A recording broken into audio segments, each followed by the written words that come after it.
listeners, and welcome back to the Leadership Connections. I'm Tara Holwegner. I'm your guest host. We've been calling this, along with the Mobius team, the Tara Takeover Sessions. But the Leadership Connection, what are we? What are we doing here? We are a podcast that brings together industrial leaders from all over the world to share their experience and advice about leadership in manufacturing, reliability, and asset management today. So here with me this afternoon is Bob Fei. Bob Fei is president and CEO of Lifecycle Engineering. So Bob actually joined Lifecycle 20 years ago. I have to say happy platinum anniversary to you. Thank you very much. Prior to LCE, he worked at organizations, consulting firms like Ernst & Young, Anderson Consulting, that's now Accenture, part of Accenture, and Computer Associates. I've had the good fortune to work with Bob Fei now for quite a long time.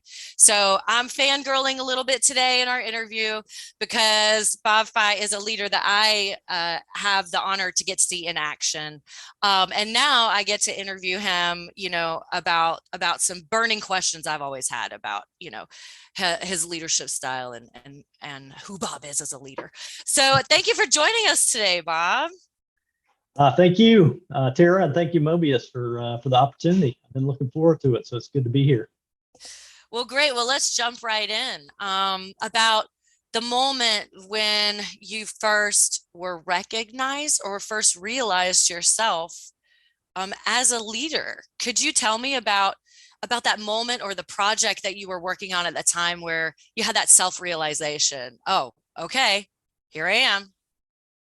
Yeah. Well, this is a fun trip down memory lane. I was just a couple years into consulting, and I was working for EY, as they're known now. I got myself into the world of SAP implementations. Many of the listeners probably know what SAP is, but it's one of the big enterprise resource planning software packages out there that global businesses run on. Anyway, I was a newbie consultant. I'd certainly been focusing on building my competency, my knowledge of SAP, and I was in one of many as is to be business process reengineering working sessions in a conference room, and it just happened. I had a moment, and as I look back on it, it was a sort of a combination of things coming together. One was I had enough competency to have self-confidence to speak up. I did have a good mentor there that had been encouraging me to speak up. And before I knew it, I was up at the whiteboard, or it could have been brown paper back then, and I was leading the business process reengineering discussion. And anyway, didn't really have time to be anxious in the moment, but I do remember after the fact being a little anxious in hindsight, like what the heck just happened? What just happened? Yeah. But it was fun, and it was those kind of moments early in my career that got me a healthy addiction to professional services and consulting and just the service industry in general, which has been my whole career. Well, I think that leads in really nicely to our second question. Actually, you talk about the healthy addiction to consulting services and to helping customers. But so let's just talk about motivating factors and motivation next. How does that tie into, or maybe what would you say is one of the primary motivating factors behind you as a leader, behind your leadership? Yeah, really good question. Today, I would say it's stewardship. I am president and CEO of Lifecycle Engineering. It's a huge privilege to be in this role. We have an incredible team here at Lifecycle. You know how good our team is, Tara. Just incredible people. Obviously, we wouldn't be in business without our awesome customers. They put amazing amounts of trust and faith in our team. We just have something really special going on. So when I get out of bed every morning, it's to do my absolute best to steward this team of people and our portfolio of customers into the future, just to keep doing good work together. That means a lot. I think, the key things you were mentioning about, stewardship, not only of your employees, but also of your customers.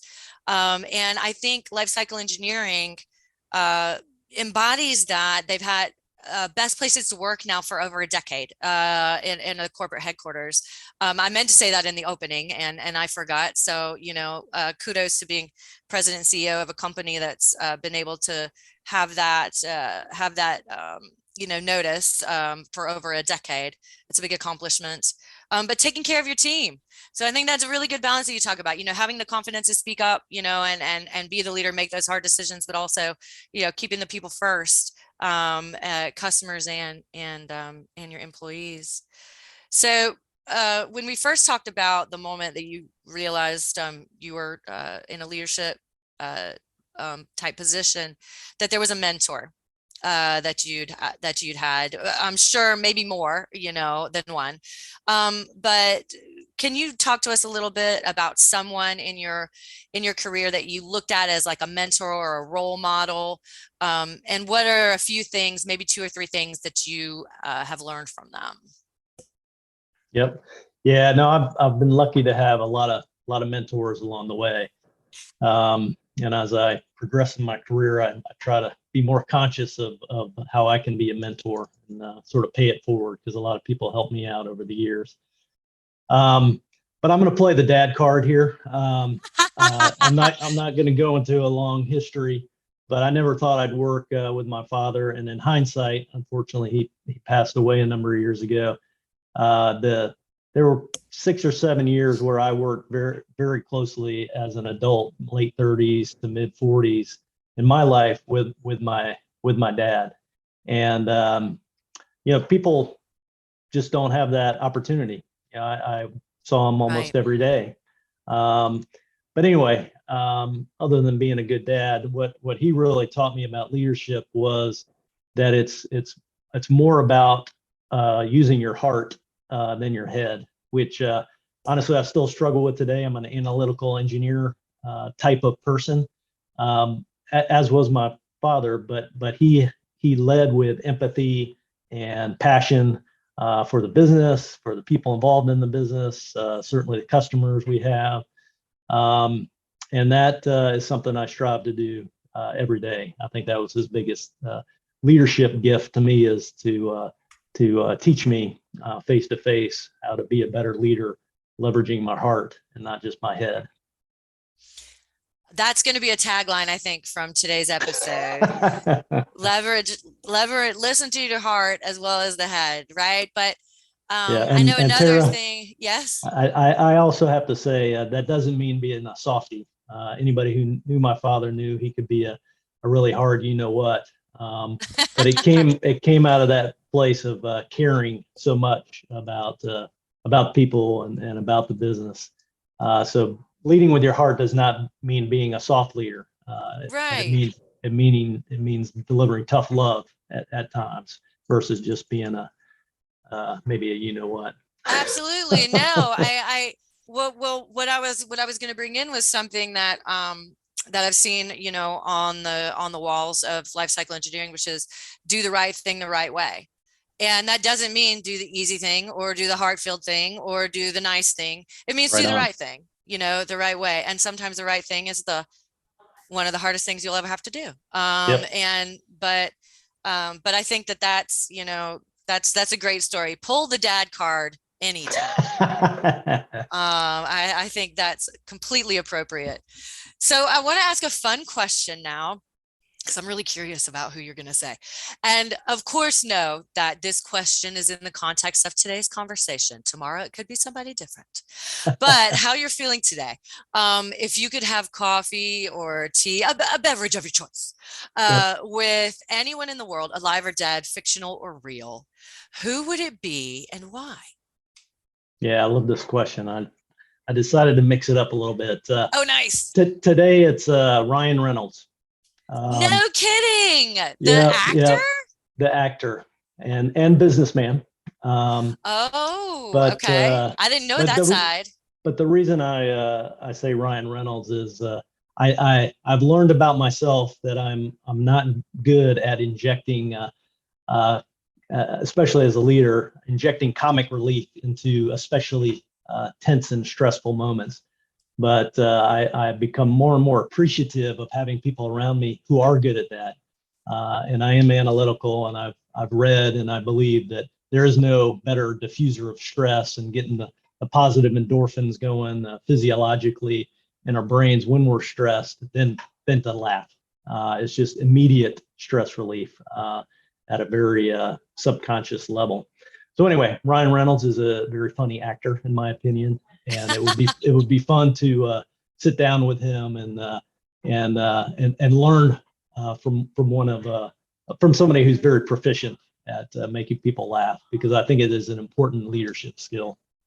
That's what I was going to say. Maybe, pulling out the positivity, or thinking about how, you can take the stress out of the room with tying it to something that may be a little comical, even in those worst of times, is a good leadership skill to pull people out of where they are and help get them focused on where you need them to be. Yeah, amen. So Ryan Reynolds, that's great. Let's meet for a beverage. I was not expecting to hear that. We could reach his agent and see. Yeah, well, I'm sure he listens to this podcast, so it'll get to him. We're gonna have to. All right, Mobius, we're gonna get on that. We're gonna check the analytics. So earlier in the podcast, we were talking about earlier in your career. So let's pull on that thread a little bit and talk about Bob Fei, when Bob Fei was like 20 years old. Earlier in the career. So if you could go back in time and give a piece of advice to yourself, what would it be?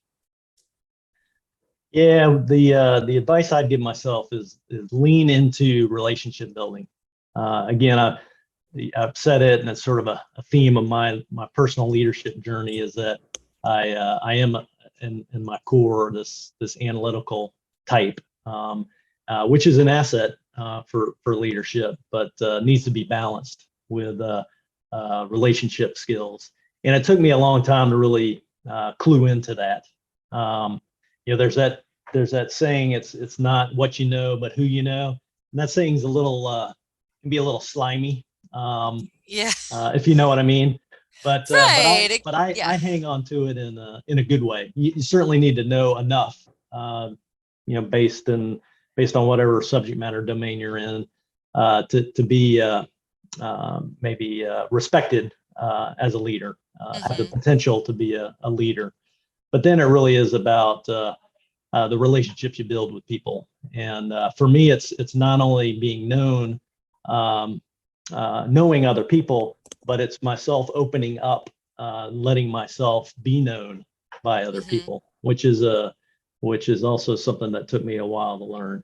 But those relationships, they are the grease that helps speed up anything and everything that you're trying to accomplish in your life, personally or professionally. And the older I get, the more I realize it's also those relationships that are the source of the joy that we need, the fun that we need to keep us moving forward every day. If you're not having fun at work as a leader, then you're not going to last. You're not going to be able to sustain. And again, that fun comes from the relationships. So that's what I tell myself is don't work so hard on learning. Also work hard on building relationships and having more fun along the way. I think that's a good piece of advice for anybody, for all of our listeners. So just want to recap a couple of things that we've been hearing about Bob's leadership style: empathy, stewardship, fun, relationship building, head in the heart, humor. Yep. Even in the dark times. No, I think that's great. Those are all great keywords to inspire leadership with people, through people. Let's talk about your accomplishments. There are many, vast many. If you were to talk a little bit or tell us about what you consider your most significant professional accomplishment um, to date. Yep. Also fun trip down memory lane. Yeah, taking the long view. I mean, obviously, I've had a lot of fun in my career. I had an opportunity to work at some incredible companies and really interesting projects with some awesome clients. But I've worked at Lifecycle a long time now, like you said in the beginning, and my proudest leadership accomplishment is taking the baton from my dad. Mm. Like I said, I'm an analytical guy. I'm a learner. When we were talking about that leadership transition, I did do a lot of research, read books and all that. And that's just my nature. And it's a scary time for any business when they go through a leadership transition or a transition, especially from a founder. Mm. My dad and I really teamed on it. We planned it out, had a lot of support from a lot of folks here at Lifecycle and a lot of folks outside Lifecycle. But I mentioned stewardship earlier. That was about 14 years ago. Time flies, and a chunk of that 14 years, my dad was still alive. A chunk of it, sadly, he's not been here. But we made it. LCE is thriving, and I can't think of anything else I'm more proud of, just to have led through that transition. Not just solely. My dad was a big supporter. All the people around me, leadership and employees here at Lifecycle, have been key partners of mine in making that success happen and the stewardship continue. But I am very proud of that. And like I said earlier, that's what gets me out of bed every morning, is continuing that leadership and stewardship. Well, rightly so. Rightly so. So now let's talk about some of those, hard times, or getting back to that core, do the right thing the right way. It may not always be the easiest thing. But as a leader, what do you think, or what do you consider has been one of the most difficult obstacles that you've had to overcome? Oh, Tara, it's I still struggle with it. Yeah. It's conflict. Okay. And I could give you a million examples, but they always involved somebody else. So I don't want to get too much into the weeds, because it's that interpersonal conflict that has been and honestly continues to be my biggest obstacle. You have to face it. The headspace I get into now is that I realize that when I'm avoiding conflict, I'm being selfish, and that's not the kind of person that I think I am, and certainly not the kind of person that I want to be. So that becomes my motivation to lean into the constructive conflict and face the brutal reality myself. Maybe with another person. And although I still dread it to this day, once I get to the other side, it's never as bad as it seems, and it's always a much better outcome than I would imagine. And I always walk away with the feeling that, why did I procrastinate so long? So Right. I share that in case some listener out there also has a conflict avoidance streak. Has the same struggles. Yeah. Don't give in.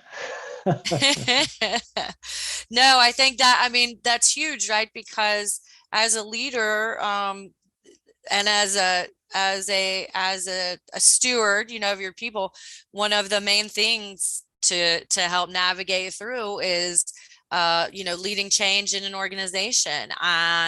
And what's a big part of that change? Conflict. We don't necessarily say it as conflict, but we might phrase that as like resistance. That's a type of conflict. Exactly. Or competing priorities or whatever. That's another type of conflict. So as leaders, I think it's something to constantly have to face. So stay strong. Always. Face the conflict head on. It'll be better when you get to the other side, and that relationship building probably plays a big part in that too, and being able to understand, the the reasons and the people, and get into a brighter future.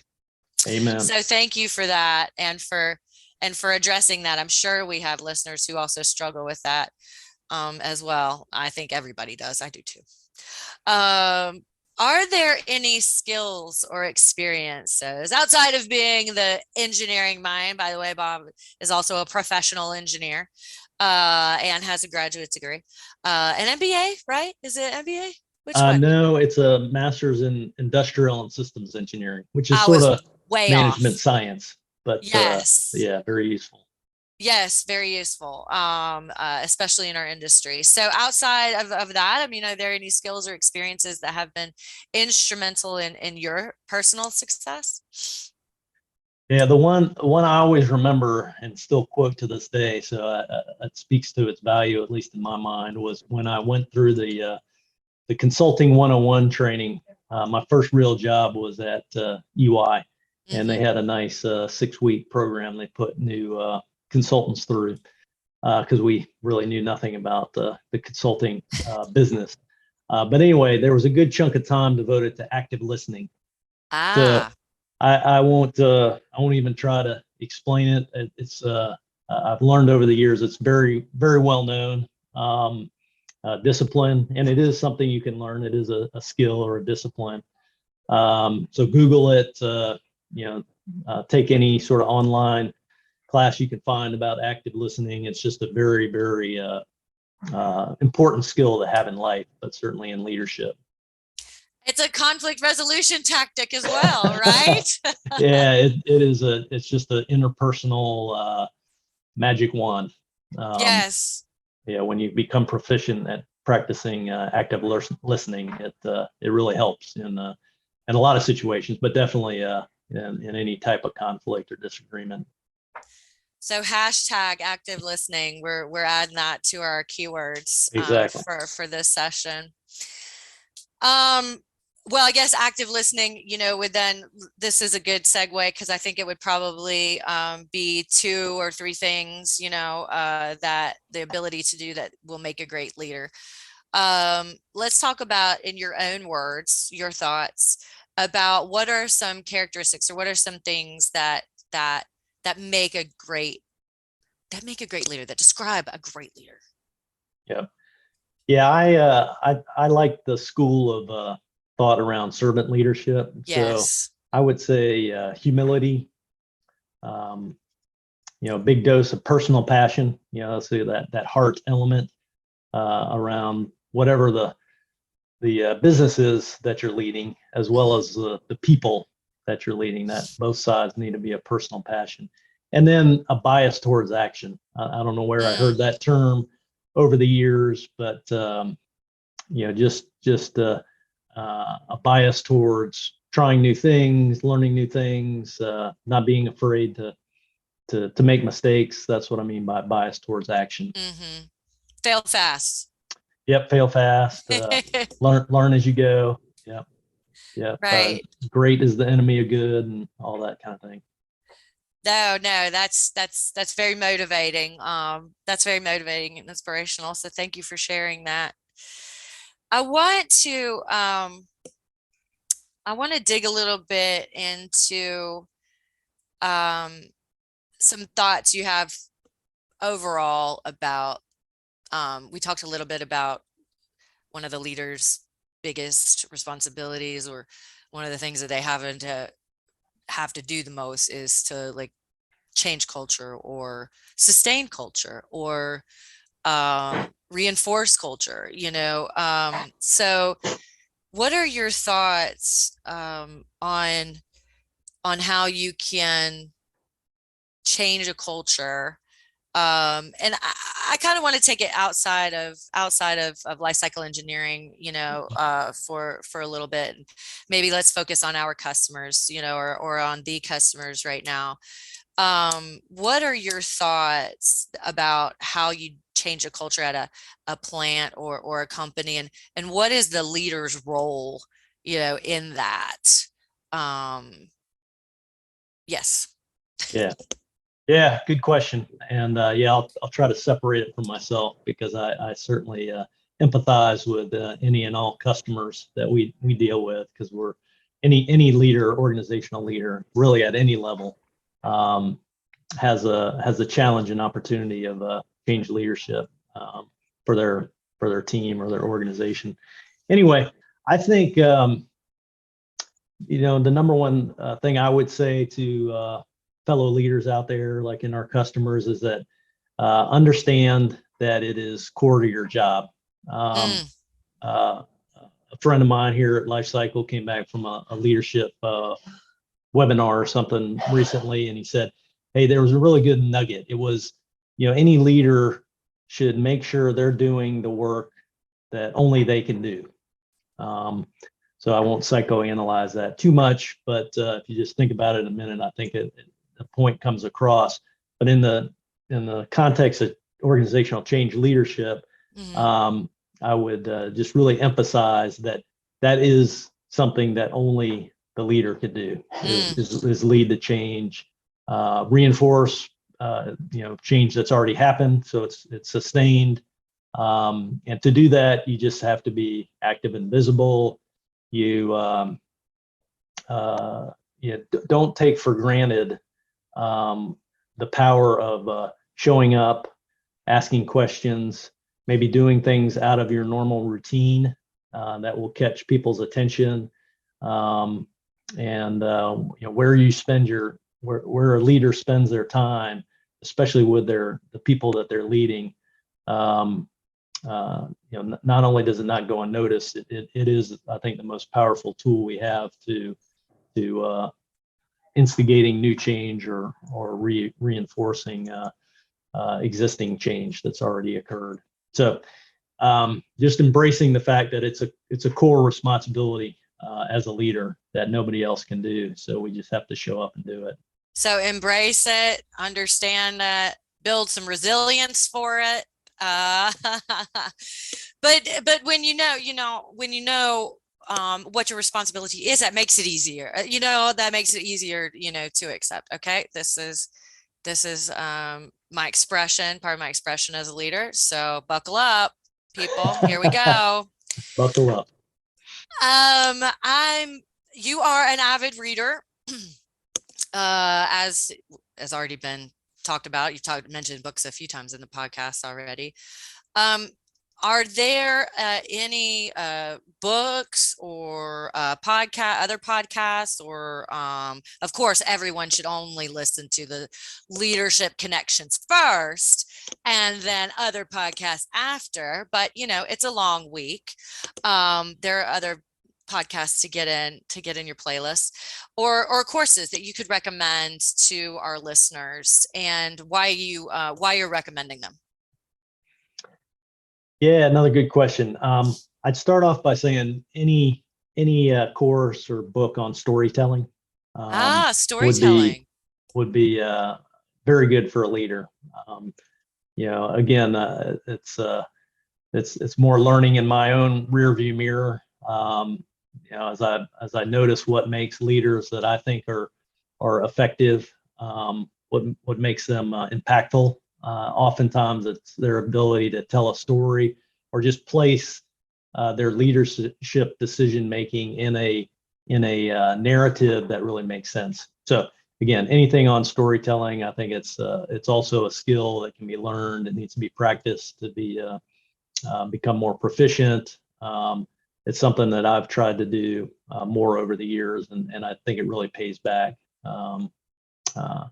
for anything you're trying to accomplish as a leader, is becoming better at storytelling. Mm-hmm. And then some oldie but goodie type books that are actually on our reading list for managers here at Lifecycle Engineering. Good to Great by Jim Collins. I mean, Sure. it's an Yes. old book now, but A perennial yeah, favorite, classic, if you a will. classic, exactly. But there's some really good stuff in there, not only about smart business, but also about, I think he calls it level 5 leadership, which is a lot of what we've touched on in this podcast. And then another one is First Break All the Rules. I looked up the authors, Kaufman and Buckingham. It's another great book about managing people, creating employee engagement, which is a leadership responsibility. And that, as the title sort of says, you have to do some things that are a little bit counterintuitive for maybe what we're taught growing up when it comes to leading people and creating employee engagement. But anyway, another really good book. Well, thank you for that. And I hope the listeners, if you don't already have those books on your list, go ahead and add them. Go ahead and add them to your reading list. One question that I'm curious about, that I haven't asked on my other podcast, but I'm just going to go ahead and ask it now. So this is a brand new question. But I think I want to add it to all of them from here on out. Is there a leader, it could be past or current, that you really respect, or you think does a darn good job of being a leader? And what do you think is special about that person?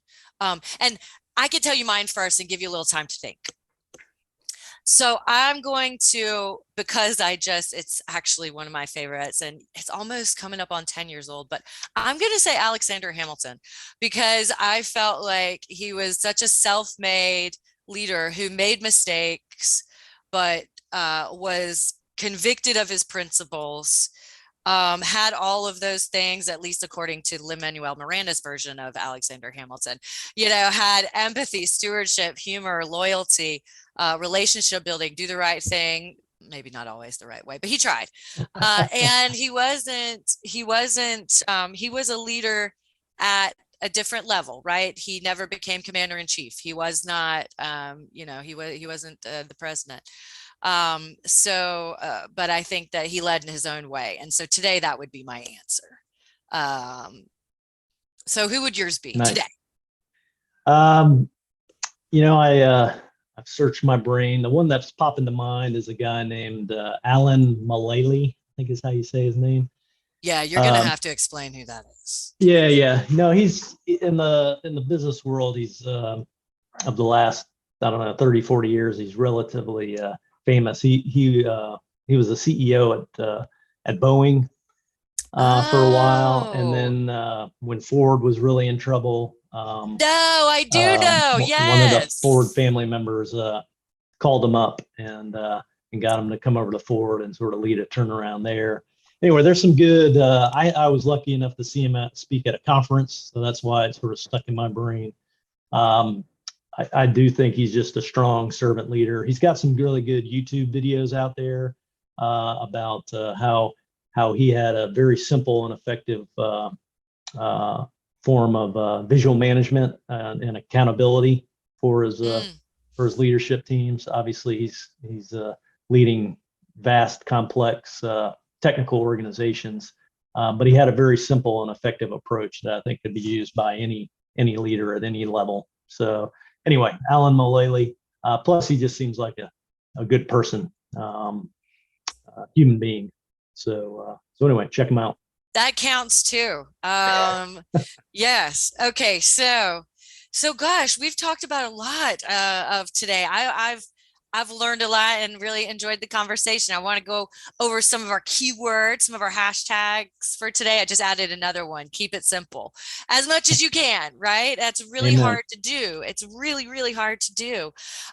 Storytelling, servant leadership, stewardship, empathy, fun, humor, relationship building, do the right thing the right way, face the conflict head on, have confidence in yourself and in your abilities. And that too of, and active listening. And that two of the most important things a leader is going to be responsible for, and also are the tricky ones and the harder ones, are change and employee engagement. and being in touch, which they go hand in hand. So again, thank you so much, Bob, for joining us today. And are there any last thoughts that you have for our listeners who are on with us? Well, I would just say I'm always amazed about the leadership capacity of everybody around me. If you're in a relationship outside of work, if you volunteer with an organization outside of work, there are leaders. I see it at Lifecycle Engineering. There are leaders at every level of our business, and we get focused on business, but it's also I think more important just for our communities that more people step up in the leadership, because everybody's got the leadership potential, and most people are putting it into action at work, in their work life, or in other places in their community. But if you're not, I definitely encourage you to, because you got a lot to offer. You heard it here, folks. Everybody has opportunities to be a leader, especially if they have that heart, right? That passion, whether it be in the business and industry or in your community. So that's a lovely parting thought.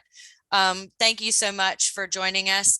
Now you can reach out to Bob Fei on LinkedIn if you're interested in keeping in touch. You'd also find him at lce.com. I know he's going to be speaking at some conferences this year too. So if you're interested in seeing Bob or keeping up with his calendars, I encourage you to follow him on LinkedIn. And I hope that all you listeners will join me next time for the Leadership Connections podcast. Until then, bye-bye.